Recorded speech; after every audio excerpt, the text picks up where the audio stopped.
MT-15 ಗಾಡಿದು balancer ಹೆಂಗೆ work ಆಗ್ತದೆ ಅಂತ ಸ್ವಲ್ಪ ಜನ ಕೇಳಿದ್ರು. ಇಲ್ಲಿ ನೋಡಿ, ಆ ಗ್ಯಾಪಲ್ಲಿ ಇದು ಬ್ಯಾಲೆನ್ಸರು, ಇದು ಕ್ರ್ಯಾಂಕ್ ಶಾಫ್ಟು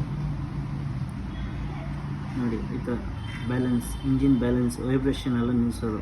ಇದು ಟೈಮಿಂಗ್ ಒಂಚೂರು ರಾಂಗ್ ಆದ್ರೂ ನಿಮಗೆ ಗಾಡೀಲಿ ಇಂಜಿನೇ ರೊಟೇಟ್ ಆಗೋಲ್ಲ. ಇದು ಒಂದು ಪ್ಲಸ್ ಇದು ಬೇರಿಂಗ್ ಎಲ್ಲ ಚೆನ್ನಾಗಿರಬೇಕು. ಬೇರಿಂಗ್ ಎಲ್ಲ ಹೋಗಿತ್ತಂದರೆ ಗಾಡಿ ವೈಬ್ರೇಷನ್ ಬರ್ತದೆ. R15 15 ಕ್ರಕ್ಸ್, ಆಮೇಲೆ ಅದು ಜಿಕ್ಸರ್ ತುಂಬ ಗಾಡಿಗಳಲ್ಲಿದೆ. ಆಮೇಲೆ ಇಲ್ಲಿದೆ ನೋಡಿ ಟೈಮಿಂಗ್, ಇಲ್ಲಿ ನೋಡಿ ಡಾಟ್, ಇಲ್ಲೊಂದು ಡಾಟು. ಈ ಡಾಟ್ಗೆ ಮ್ಯಾಚ್ ಮಾಡಬೇಕು ಲಾಕ್ಗಳು. ಇಷ್ಟು ಕರೆಕ್ಟಾಗಿ ಮೇಂಟೈನ್ ಮಾಡಿದ್ರೆ, ಇಷ್ಟು ಕರೆಕ್ಟಾಗಿ ಪರ್ಫೆಕ್ಟಾಗಿ ಫಿಟ್ ಮಾಡಿದ್ರೆ ಗಾಡಿ ಏನೂ ಕಂಪ್ಲೇಂಟ್ ಇರಲ್ಲ.